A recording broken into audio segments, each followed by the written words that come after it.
It's me, A with a C and a double E.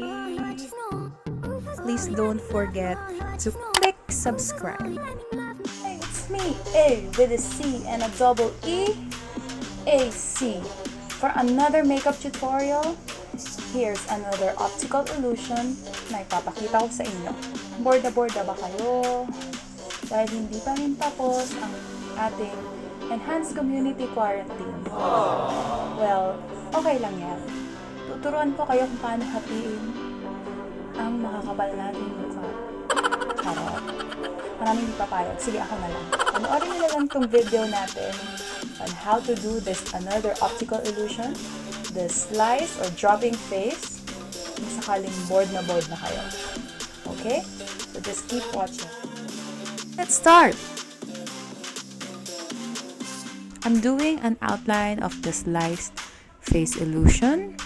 As you can see, you can follow my pattern, but make sure to do it slowly. Medyo fast forward lang tong video ko. Kasi kapag nagkamali kayo sa pagguhit, mahirapan na naman kayo mag-erase and ulit na naman. So, dahan-dahan lang. I'm gonna shade this part na magmumukhang duktungan ng face. Next, I'm gonna put a concealer dun sa parang flesh part. Ayan. And then, red eyeshadow to make it appear like a human flesh. But not just red eyeshadow. I'm also putting a little bit of black to give it a more realistic look. And so blend lang. Kung ano yung conviction nyo na magmumukha na siyang makatotohanan.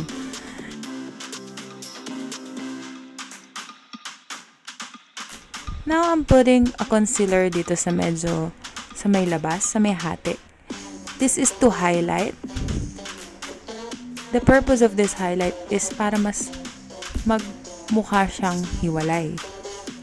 Makikita nyo siya later kapag binblend na po natin. And ayan na po, biniblend na po natin. I'm just using a brush. Fast forwarded lang po yung video. Pero you can do it slowly po. Kasi baka mapunta lang dun sa line na black, masayang lang po. In doing your nose line, medyo itabingin nyo. Make it a little bit sideways. Para mukha siyang nahuhulog. Yan, so I'm adding a little bit more reds and black and blending the flesh part of the slice face. So hindi na ako makatiis, hindi ako satisfied dun sa eyeliner lang na black. Now I'm using a marker. Yes, I'm using a marker to emphasize the lines more. Just make sure to do it slowly kasi kapag nagkamali kayo, mas mahirap burahin to kaysa sa eyeliner. Yan. And since blush on is live, maglalagay pa rin tayo ng blush on kahit hati na yung mukha natin. So, konti lang. And now it's time to shade the parts that would make our illusion more realistic. So, itong mga side. Para kung naglalagay lang ng balbas or I'm just making a beard here. So on the other side, I'm also putting the highlight dun sa part kung saan yung parang pinaka naputol na part ng face, nung lower part. And shading also the side of the forehead and making some shadows to make it more realistic. So break time muna. Lipstick muna tayo.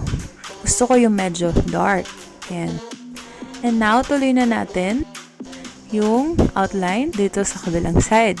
And making the balbas in my right face, right cheek.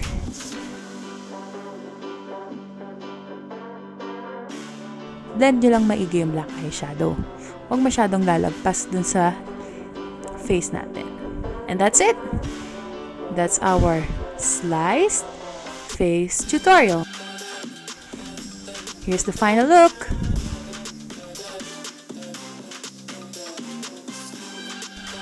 don't forget to click like and subscribe.